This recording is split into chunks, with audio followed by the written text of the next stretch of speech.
Do you know why people faint? People faint because of the consistent battles. Provided you are alive and you live in a world like ours today, there are many things that sap your energy emotionally. You may be a parent, and just when you're trying to manage the issue of no salary, no payment, your children just come with a PTA letter to let you know that the school fees has been increased. Those who become are those who never settle. They know that there is always a better and greater version. It was Isaiah, I believe, chapter 40, speaking about the renewal of strength. It says, hast thou not heard, hast thou not known, the everlasting God, the Lord? Is that true, that there is no, he does not get weary, there is no searching of his understanding? And then it says, even the young men will be weary, the youth, it says he does not faint, neither is he weary, there is no searching of his understanding. Verse 29, he giveth power to the faint. Somebody say, power to the faint. And to them that have no might he increaseth strength. Do you know why people faint?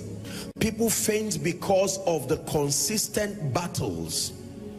Provided you are alive and you live in a world like ours today, there are many things that sap your energy emotionally. You may be a parent, and just when you're trying to manage the issue of no salary, no payment, your children just come with a PTA letter to let you know that the school fees has been increased by 50%. And chances are excellent that you can become emotionally fatigued. It's true.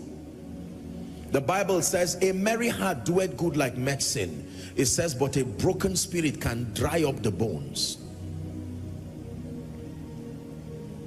I receive text messages, emails from people complaining, and you hear them say, I am tired. I am tired is a psychological way of saying I'm about to give up. What do you think leads men to? You know, it used to be something that people laugh at. Africans laugh at people and say, these white guys themselves. But you see, that spirit patiently crept his way into Africa, and right now someone just strolls around as if he's going to the market, and the next thing they pick his somewhere with a letter, I am tired of life. I forbid that over your life, and I forbid that over your children. There's a very particular psychological case that I've observed that is on the increase and on the rise right now. They call it mental health. What they call it? Mental disorder, huh? Not direct madness, but mental health. This, especially among teenagers, there is a spirit that has just trapped that demography and is destroying those people. You will see a young boy misbehaving, and you will think he's just being nasty and naughty until he does something to hurt himself or herself. God is able to increase strength. It used to be an embarrassment for men to cry those days. No matter what it is, they say, be a man. Be a man means let me not see tears from your eyes. But it's amazing how men cry like children now. They say, listen, you better join me to cry, because sooner or later we will all cry. The reality that is before us now.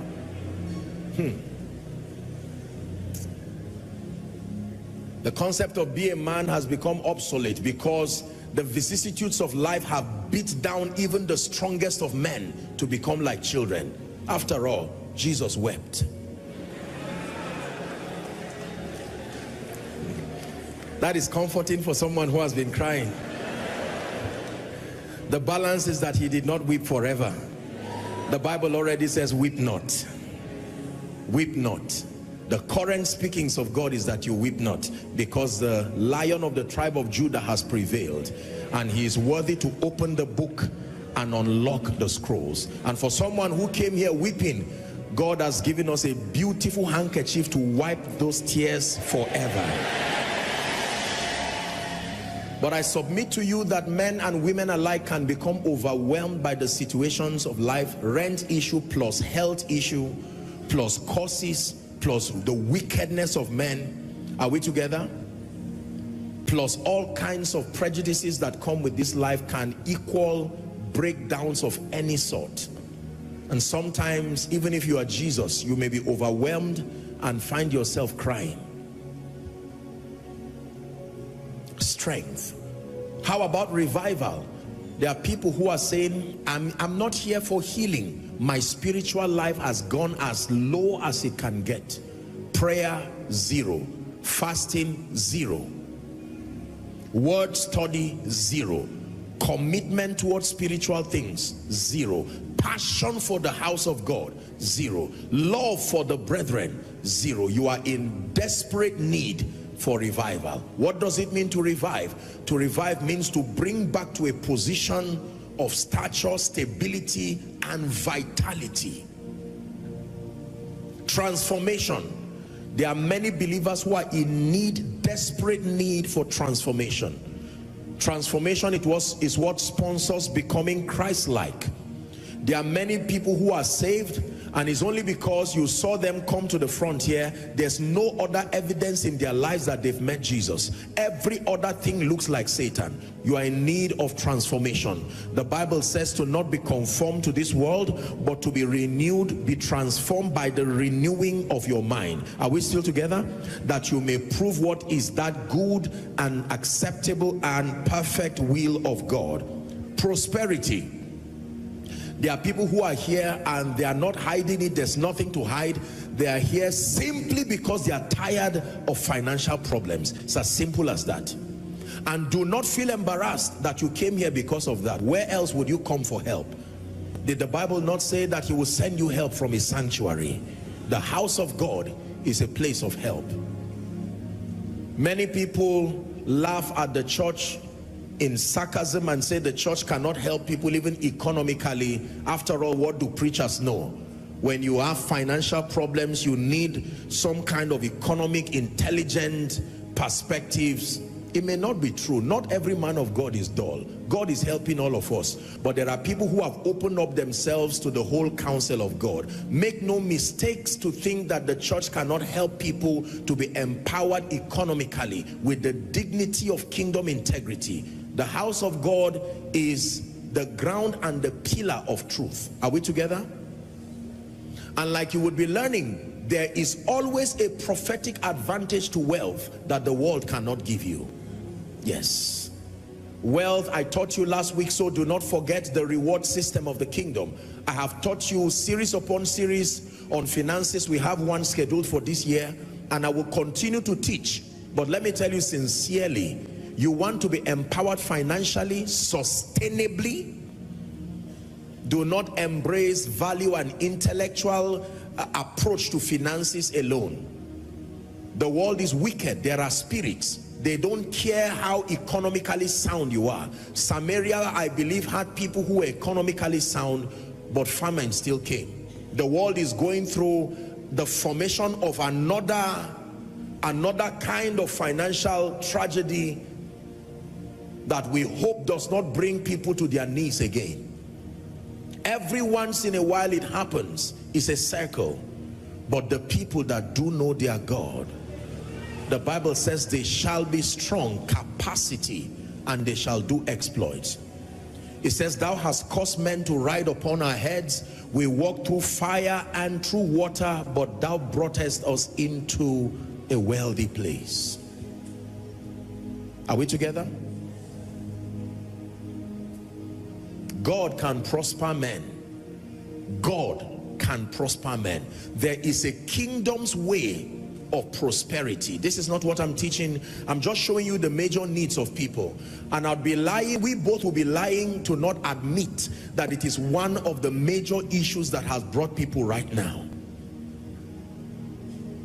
Most people are already standing at the corridors of compromise simply because of financial limitations. School fees, house rent, monies for expenditures, and all kinds of things. I think it is insensitive of a man of God to ignore these things in light of the current happenings in our world.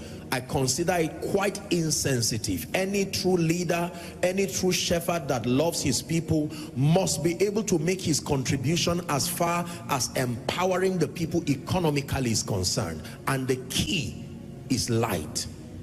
Both spiritual, prophetic, and economic intelligence is what needs to weave themselves together to get you completely out of poverty. But let me tell you, getting out of poverty as an experience is a reality, and your whole lifetime does not have to be invested to make that project happen.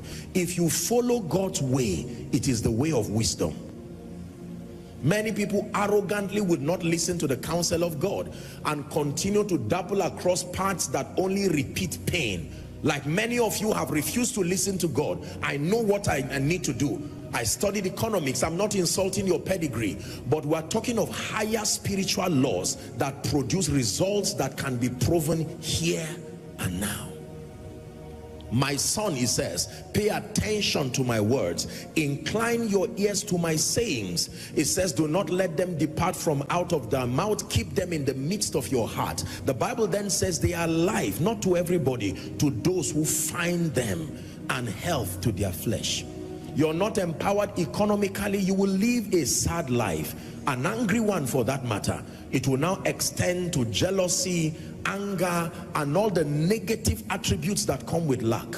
And let me tell you, it is not the will of God to be and to live in poverty. Let me repeat it again for your hearing and to strengthen your conviction. It is not the will of God. Regardless what the economic situation is right now, you must first believe that there is a way out of this for me. Not by playing pranks and crooks and by demonic manipulation and some of these negative things. With the dignity of kingdom integrity, you can rise. And can I tell you, you can rise on time. God gives men speed so that they can serve his purposes. He told Pharaoh, let my people go that they may go and serve me. When he tells that financial Pharaoh to let you go, it's so that you can have the liberty to serve him. Financial resources help you to serve God in truth and to serve him properly. You can become a blessing to people.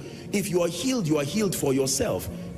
But you see, when God prospers you, you can become an extension of his love to all and sundry. If you believe that, shout amen. Yeah. The meaning of that is that every financial Pharaoh that has trapped you, for as long as you have found yourself here tonight, in the name that is above all names and by the power that raised Christ from the dead, financial shame and embarrassment must give way from your life.